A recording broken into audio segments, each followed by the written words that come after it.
KCBC chairman കർദിനാൾ Mar ക്ലിമിസിനോട് ചോദ്യങ്ങളുമായി BJP നേതാവ് doctor KS Radhakrishnan.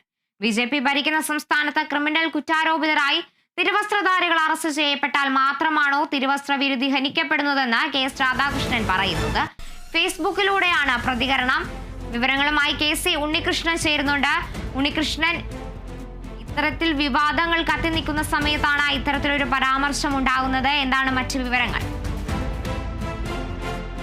തീർച്ചയായും കന്യാസ്ത്രീകളെ ജയിലിലടിച്ച സംഭവവുമായി ബന്ധപ്പെട്ട് BJPയുടെ ഭാഗത്തു നിന്ന് കേരളത്തിൽ സമവായ നീക്കങ്ങളെല്ലാം നടക്കുന്ന ഒരു ഘട്ടത്തിൽ തന്നെയാണ് BJP നേതാവ് ഡോക്ടർ KS രാധാകൃഷ്ണന്റെ ഭാഗത്തു നിന്ന് ഒരു പ്രതികരണം ഈ രീതിയിൽ വരുന്നത്. വലിയൊരു ചോദ്യങ്ങളെല്ലാം തന്നെ KCBC ചെയർമാൻ മാർ ക്ലിമിസിനോട് ചോദിച്ചുകൊണ്ട് വരുന്നു. എന്തായാലും കഴിഞ്ഞ ദിവസം ഈ സംഭവത്തിൽ ഒരു സംയുക്ത പ്രതിഷേധം തിരുവനന്തപുരത്ത് നടന്നിരുന്നു.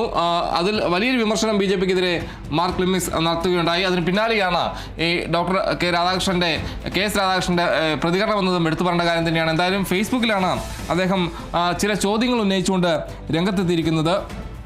ഒരു ബിഷപ്പ് 13 വട്ടം ആവർത്തിച്ച് ബലാത്സംഗം ചെയ്തുവെന്നൊരു കന്യാസ്ത്രീ പോലീസിൽ പരാതിപ്പെട്ടപ്പോൾ KCBC ചെയർമാൻ കർദിനാൾ മാർ ബസേലിയസ് ക്ലിമിസ് തിരുവസ്ത്ര വിശുദ്ധവാദം പറഞ്ഞ് രംഗത്ത് വന്നിട്ടില്ലെന്ന് KS രാധാകൃഷ്ണൻ ഈ പോസ്റ്റിൽ പറയുന്നു. സഭാതലവനായ ഒരു കർദിനാളിനെ ക്രിമിനൽ കേസുകളിൽ കൊടുക്കുന്നതിന് വേണ്ടി വ്യാജരേഖ ചമച്ച കേസിൽ വിചാരണ നേരിട്ടുകൊണ്ടിരിക്കുന്നത് തിരുവസ്ത്രധാരികളായ പുരോഹിതരാണ്.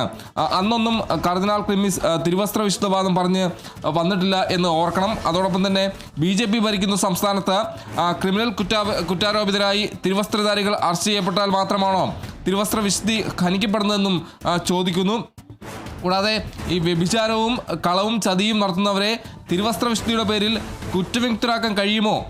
കൂടാതെ അത്തരം സന്ദർഭങ്ങളിൽ കർദിനാൾ ക്ലിമിസ് സാധാരണഗതിയിൽ മൗനം പാലിക്കാറാണ് പതിവെന്നും രാധാകൃഷ്ണന്റെ ഫേസ്ബുക്ക് കുറിപ്പിൽ പറയുന്നുണ്ട്. കൂടാതെ ഒരു ഇവാഞ്ചലിസ്റ്റിക് മറ്റു മതങ്ങളിലേക്ക് കടന്നു കയറുമ്പോൾ ആ മതത്തിൽപ്പെട്ടവർക്ക് അങ്ങനെ ചെയ്യരുത് എന്ന് പറയാൻ അവകാശമുണ്ട്. അത്തരമൊരു നീക്കം ഒരു കാരണവശാലും ഏകപക്ഷീയമാകില്ല എന്നും ഓർക്കണം. മതങ്ങളെല്ലാം സമമാണെങ്കിൽ ഒരു മതത്തിൽ നിന്നും മറ്റൊന്നിലേക്ക് മാറുന്നത് നിരർത്ഥകമാണ്. ഇനി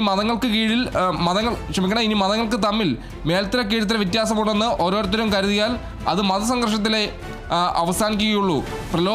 പ്രലോഭിപ്പിച്ചും ബലം പ്രയോഗത്തിലൂടെയും മതപരിവർത്തനം പാടില്ലെന്നത് BJPയുടെ പ്രഖ്യാപിത നയമാണ്. ഏത് മതത്തിലൂടെയും മനുഷ്യന് നന്നാക്കാൻ കഴിയുമെന്നാണെങ്കിൽ പിന്നെ മതപരിവർത്തനം എന്തിനു വേണ്ടിയാണെന്നും രാധാകൃഷ്ണൻ ചോദിക്കുന്നു. ആ രീതിയിൽ ചില ചോദ്യങ്ങൾ ഉന്നയിക്കുന്നു. അതോടൊപ്പം തന്നെ വലിയൊരു വിമർശനം കൂടി ഇതിൻ്റെ ഭാഗമായി വരുന്നു.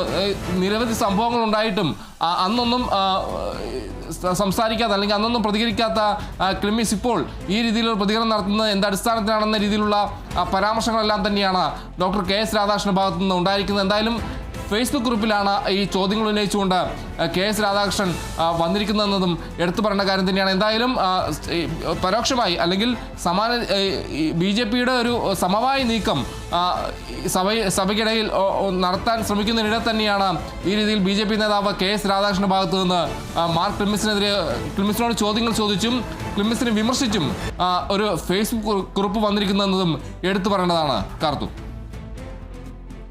ശരി. ഛത്തീസ്ഗഡിൽ കന്യാസ്ത്രീകളെ ജയിലിലടച്ച സംഭവം വിവാദമായ പശ്ചാത്തലത്തിലാണ് KCBC ചെയർമാൻ കർദിനാൾ മാർ ക്ലിമിസിനോട് BJP നേതാവിന്റെ ഡോക്ടർ S രാധാകൃഷ്ണൻ ചോദ്യങ്ങളുമായി രംഗത്തെത്തിയിരിക്കുന്നത്. BJP ഭരിക്കുന്ന സംസ്ഥാനത്ത് ക്രിമിനൽ കുറ്റാരോപിതരായി തിരുവസ്ത്രധാരികൾ അറസ്റ്റ് ചെയ്യപ്പെട്ടാൽ മാത്രമാണോ തിരുവസ്ത്ര വിശുദ്ധി ഹനിക്കപ്പെടുന്നതെന്നാണ് KS രാധാകൃഷ്ണൻ ഫേസ്ബുക്കിലൂടെ പ്രതികരിച്ചിട്ടുള്ളത്. KC ഉണ്ണികൃഷ്ണനാണ് വിവരങ്ങൾ നൽകിയത്.